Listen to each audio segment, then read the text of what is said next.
Morning viewers, welcome to your Tuesday edition of the Market Review, where we look at developments in the bonds and fixed income market.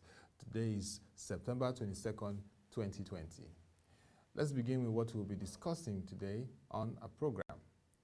First, we'll be looking at the ZCREST review of the fixed income market, and AfriInvest's review of the Treasury bills market for the previous week. We'll take some snippets from the ProShare 2020 online trading reports and what it had to say about the bonds and fixed income markets, AVN Quest commentary on the MPC meeting holding today, and we'll ramp up with our focus for today, which is the CBN monetary policy and FX regime in Nigeria. Let's begin with ZCREST's review of the market activities for bonds and fixed income last week.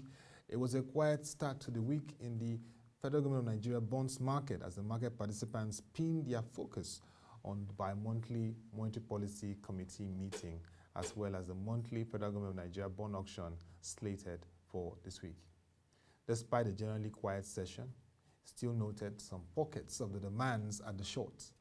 The 2023s, mid-2025s and 2027s, and the long end of 2034s and 2049s tenures and 2050s at close to offer levels. Consequently, yields compressed by 5 basis points on the average across the benchmark bond curve last week. For the new week, expectation is that the market will remain calm, opening in this new week, as well as ahead of the MPC communique coming out today. Clients are still expecting to cherry pick across the curve as ahead of the continued inflow of FGN bond coupon payments. Total of 24 billion naira is expected to come out this week. In Treasury bill space, the hunt for yield by local banks continued as rates showed a drop across most traded securities, especially at the long end of the OMO curve. Long-dated papers, August maturities traded within the 2.70 to 2.80 range as supply at that end remains thin. Consequently, rates dropped by 19 basis points on the benchmark OMO curve. Expectations are that the market will remain bullish, supported by current liquidity levels in the market. With OMO maturities of 300 billion naira expected later this week, rates could crash as low as mid-2% levels as the bullish trend continues. Very interesting. Let's look at the money market, still from ZCREST. Interbank rates remained low, supported by excess system liquidity levels. The markets opened 533 billion naira, that's about 146% higher in the week than the previous session, pushing rates down to close at 1% and 2% for the overnight buyback and overnight rates, respectively. ZCREST expects the rates to remain low this week as the Federal Government of Nigeria bond coupons of 24 billion naira and OMO maturities of 300 billion naira drop later in the week. For the foreign exchange market, it was an active day for Apex regulator as another list of 71 additional companies under investigation by the Central Bank of Nigeria came out. This development follows 2 of such investigations launched by the CBN in August earlier this year. Despite this development, the lack of supply again hits the FX markets yesterday as the rates weakened again in the parallel markets. Cash and transfer rates lost an average of 1 naira 50 kobo to close higher at 465 naira to a dollar and 478 naira to a dollar respectively. For the Eurobonds, it was a blood-red session across sub-Saharan Africa Eurobond space, with sell-offs seen on most major names, including the Nigeria sovereigns. This weakness comes as investors worry about COVID-19 surging in Europe again and dropping oil prices. Yields expanded by 30 basis points across the sovereign curve in an early week session. The Nigeria corporate papers have so far been spared of the onslaught, save for the Fidelity Bank 2022s, which lost 26 basis points on its closing yield. ZCREST expects the sell-off to expand to other names as investors look to protect their portfolios in the light of this week's sentiments. Let's take a look at AfriInvest as it gives an overview of the previous week's Treasury bills markets. The Nigerian Treasury bills secondary market witnessed another bullish run last week due to sustained demand amid decent liquidity levels. It went on 216.1 billion naira long on Friday. Although the week kicked off on a calm note as investors anticipated the NTBL's primary market auction activities will pick up by Thursday, following inflows from the open market operations maturities, which was 250 billion naira, and on-field primary market auction bids of 45.4 billion naira that filtered into secondary market. Consequently, average yield dipped 15 basis points week on week to close at 1.6% on Friday. In more detail, strong demand was observed on the short and intermediate bills, down 48 basis points and 9 basis points week on week respectively, with the 1st of October 2020 minus 55 basis points and 15th of October 2020 minus 54 basis points and 29th of October 2020 minus 52 basis points bills recording the most buying interest. Conversely, the long interim instruments advanced 8 basis points week on week following slight sell-offs in the market. At the NTBL's primary market auction, the Central Bank of Nigeria offered 158.8 billion naira worth of bills across the 91-day, 182-day, and 364-day tenors, which met a 1.3 times bid to cover ratio, total demand of 204.2 billion naira. Stop rates on the short and medium-term bills declined by 1 basis point and 5 basis points respectively, while the stop rate on the long-term bills remain unchanged. The Central Bank of Nigeria also conducted an OMO auction on Thursday to mop up excess liquidity in the system, which showed a total amount of 70 billion naira was offered and sold across 173 and 255-day instruments. The offer of 70 billion naira, 20% less than the 250 billion naira that matured, was met with a total subscription of 196.5 billion naira, which translated to a 2.8 times bid to cover ratio. All tenors were oversubscribed and average stop rates moderated by 1 basis point to 7.1%. This week, the expectation is that the bullish momentum will be sustained as anticipated inflows from the maturing OMO bills, about 300 billion naira, and bond coupon payments of 18.1 billion naira will likely bolster system liquidity in the market. Investors are advised to cherry-pick attractive instruments across the yield curve. That's the advice to investors in this period. Now let's move on to the ProShare 2020 online trading report. That report has continued to receive a lot of commendation and reaction across the market, capturing the activities of digital platforms of capital market operators and giving a spread of the entire market activities as it covers the segments. Today we look at the fixed income and debt market activities. According to the report, despite the faster growth in the fixed income market and relatively larger size of government treasury trades, the digital market still favors the equities, and that's something that the fixed income market and bonds must really take note of. The report discovered that fixed income accounted for 5.29%, while Forex was 2.19%, showing that those two are trading at a low level and that has to increase and be captured on the online trading experience. It stated that if traders educate their clients and show them how to make decent returns on trading different asset classes, the volume of traded online business would increase exponentially and investor portfolio diversification would improve risk and return ratios.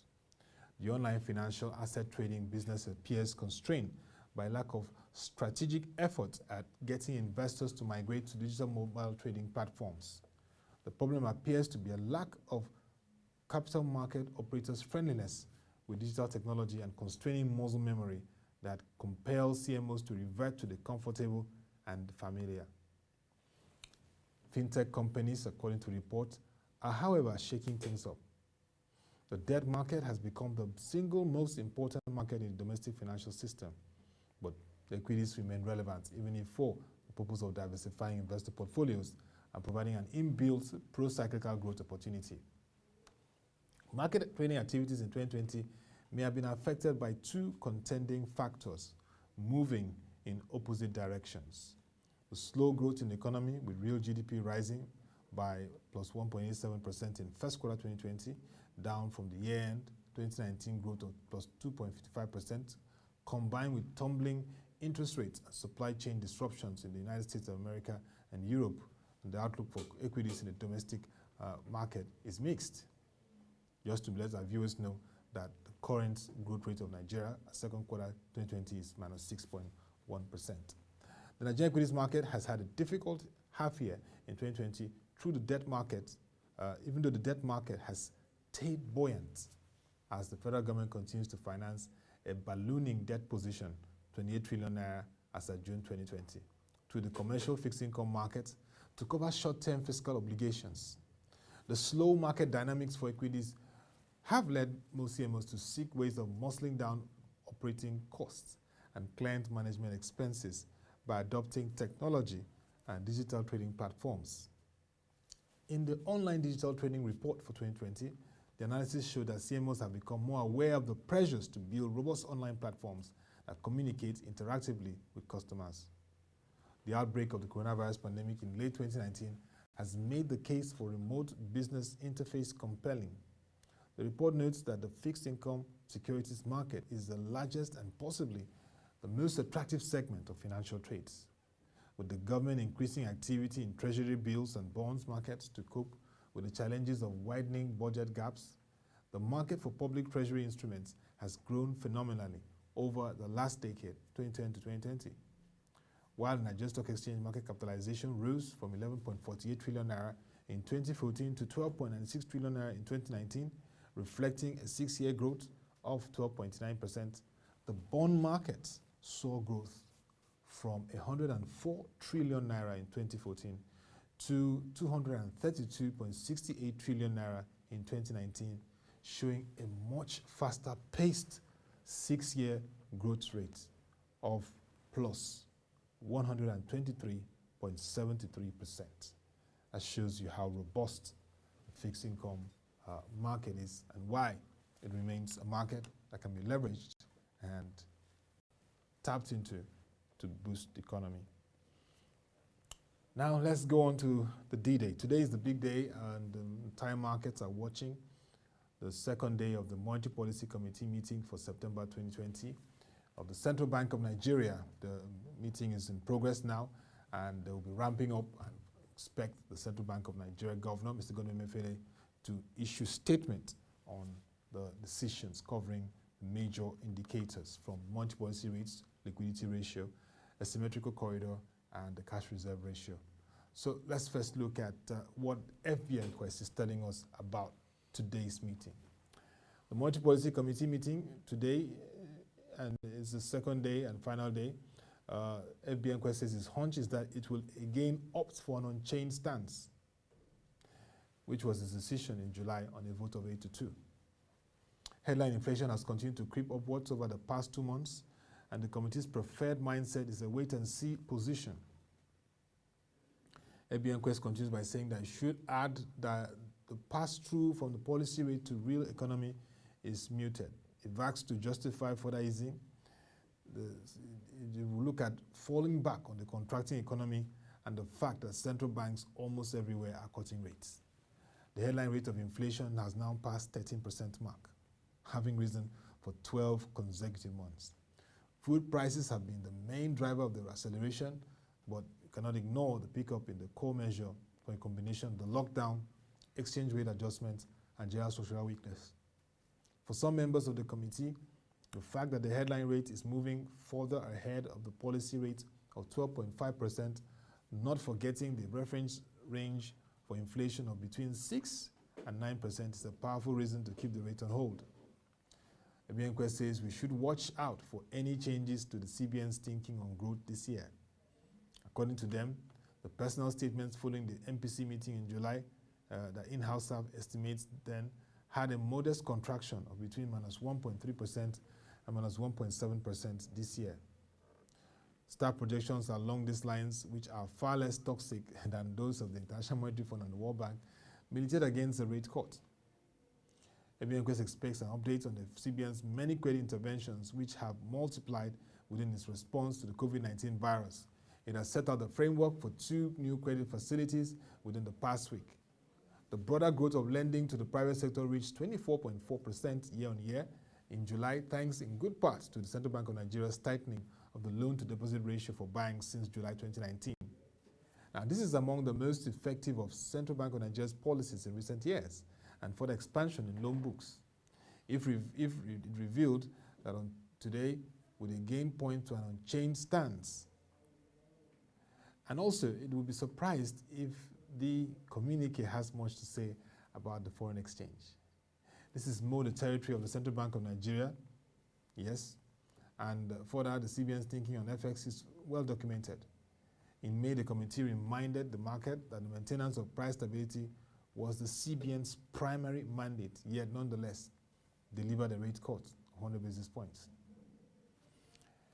A repeat would be highly unlikely today in their view. So all eyes will be watching today what's going to happen at the Central Bank of Nigeria's Monetary Policy Committee meeting, where the last time the rate cut occurred was in May, and everyone was really surprised at it. So are we going to see a change today or a holding position? Well, let's look at something of huge interest to the economy and the market. The Central Bank of Nigeria and its foreign exchange management approach has become a huge discussion point across the country with various views and perspectives. As we said earlier, all eyes will be on the Central Bank of Nigeria Governor, Mr. Godwin Emefiele, as he issues his statement on the Monetary Policy Committee meeting today. And this comes amidst a very challenging phase in the country. One area of concern is the foreign exchange management in the country. It's very critical at this time, considering the volatility in the crude oil price, which is Nigeria's major revenue earner. Nigeria has not transited into a full productive economy, which explains why its major export is crude oil. For the Central Bank of Nigeria, the pathway of management has been driven by the need to support domestic production in the country. This was recently strengthened by President Muhammadu Buhari's statement that no FX should be allocated to businesses that are importing food and fertilizer. Here are some of the measures that have been taken by the Central Bank of Nigeria on FX management over the years, especially under the watch of Governor Mr. Godwin Emefiele. We've seen FX restrictions for about 41 items, additional updated ones now over 43 items have FX restrictions in terms of allocation. We've seen the import and export FX window, which has been described as a game changer, bringing some level of stability to the markets. And also, firm steps have been taken on the operations of bureau exchanges in the country. Well, let's get into context of what we call a debate or conversation on FX management in the country. The Nigeria Economic Summit Group, notable and strategic advocacy group in terms of policy and economy, in its recent 15-page statement published on ProShare on the economy, was quoted as saying that the evolving development roles of central banks around the world, especially as it concerns resource allocations, has brought the need for such allocative roles to be undertaken in a very open, transparent, and fair manner. The NSG expressed concerns about how the Central Bank of Nigeria has carried on the business of foreign exchange transactions. Additionally, loan disbursement, that's intervention funds, and price fixings without appropriate policy clarity. This can be subject to abuses, according to them, manipulations, and significant market disruptions reflective of a policy akin to what it described as crony capitalism. NSG therefore respectfully requested the appropriate authorities to properly review their policies to restore credibility into the financial sector. But the CBN did not allow it settle. They responded and they said, with respect to the foreign exchange, the Central Bank of Nigeria operates two windows, a wholesale and retail.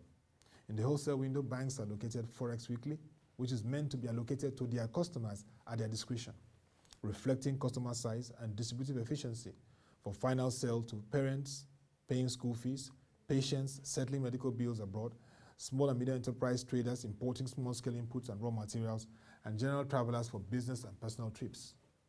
The CBN said it also allocates to certain amounts of foreign exchange to licensed bureau exchange companies, that's BDCs, per week, who resell to small-scale users. In both categories, the CBN said it does not know the final buyers of this FX, trying to restate that it is transparent in its operations and countering what the NSG issued as its concern. Yesterday, we had the privilege of featuring Dr. Biona Adedipe, a renowned Nigerian economist, and on this big debate, he disagreed with the position of the NSG, stating that the Central Bank of Nigeria's import and export FX window has brought some level of transparency in the FX management allocation process, which has spurred confidence for foreign portfolio and domestic investors. But for us, one major takeaway from this is the reality that the foreign exchange management strategy of the CBN will come under increased scrutiny by all stakeholders in the economy. That is very important. But let's give you a snapshot of what the CBN MPC will be considering before it takes that decision today. It'll be looking at the inflation rate, which has gone up 13.2%. We're looking at the current weak growth of the country, which contracted for the first time since 2016 of minus 6.1%. Looking at the high unemployment rate we have in the country, 27.1%. We're also looking at the high level of poverty in the country, about 40.1% as at last updated, which is a huge concern to the economy. They'll be looking at the performance and activities of the banks as it has to do with the loan to deposit ratio, LDR, as it continues to incentivize the banks, the financial sector, to support the real economy. Don't forget that last week, the central bank governor, Mr. Godwin Emefiele, said he wants the financial market, the banking sector and the financial services industry to take a look at agriculture, to take a look at information and communication technology, and to take a look at infrastructure financing as three ways that can really drive opportunity for Nigeria's growth. Nigeria needs real growth. I mean, we are faced with huge socio-economic challenges at this time. And it calls for concerted efforts to address sectors that can spur growth in the economy. And so for Agric and ICT, we're made to understand yesterday in the Economic and Politics show that both contribute about 40% to our gross domestic product. Meaning if effectively financed and the whole value chain are working together effectively, they can spur growth, they can create jobs and begin to create more value for the economy. And so that's a food for thought dropped by the Central Bank of Nigeria in terms of the direction of how they want the financial services industry to go. But part of the major decisions that everybody will be watching is, will the Central Bank governor retain, reduce, or increase the MPR? For those who have been at the it says, just like FBN Quest has said, expects all rates to remain the same. No action for now. And that's what we call a dovish approach in the central bank language. Most experts are expecting that, but don't forget in May 2020, when everybody was expecting that the Central Bank of Nigeria will retain rates and not change anything, we got the big surprise of 100% reduction. Currently it's 12.5%, so the big question is, are we going to see that happen? Well, if anything happens, we project that it should be between that range of the holding or reduction. But looking at all the economic indicators, inflation, unemployment, a challenging phase of a weak economic growth, and looking ahead of the fact that by third quarter of 2020, we will know if we are fully in a recession or we're still managing to navigate growth. It would therefore be of huge importance to see how the Central Bank of Nigeria announces decisions and the MPC tell us what informed those decisions. So we'll keep you posted on the developments around that. From 2 p.m., Central Bank of Nigeria governor will be giving the statements at the end of that meeting and how everyone voted and the final decisions of whether the MPR, the monetary policy rate, is retained, reduced, or even increased. Join us 2 p.m. Social media at WebTV NG, and also ProShare will be giving you updates on that. And we would continue to update you with analysts on the implications of whatever decisions are taken today by the Monetary Policy Authority. Don't forget that activities in the monetary policy space has impact on the bonds and fixed income markets, and so definitely subsequent editions will bring our experts to discuss what today's decision means for the market. And that'll be all for today's edition of the Market Review. You can send your comments and views to news@proshng.com. We're ready to respond to you and also engage you. Also, don't forget our website, www.proshng.com. Click on it and then get to the bonds and fixed income space to get updates on that market. Also this period, we would like to speak to all our investors and the public. Please be aware of platforms and schemes that promises you 100 to 200% return, but are not regulated or registered by the Securities and Exchange Commission. We don't want you to lose out your hard-earned savings and money. Money is not something you want to lose in this period to a very careless decision.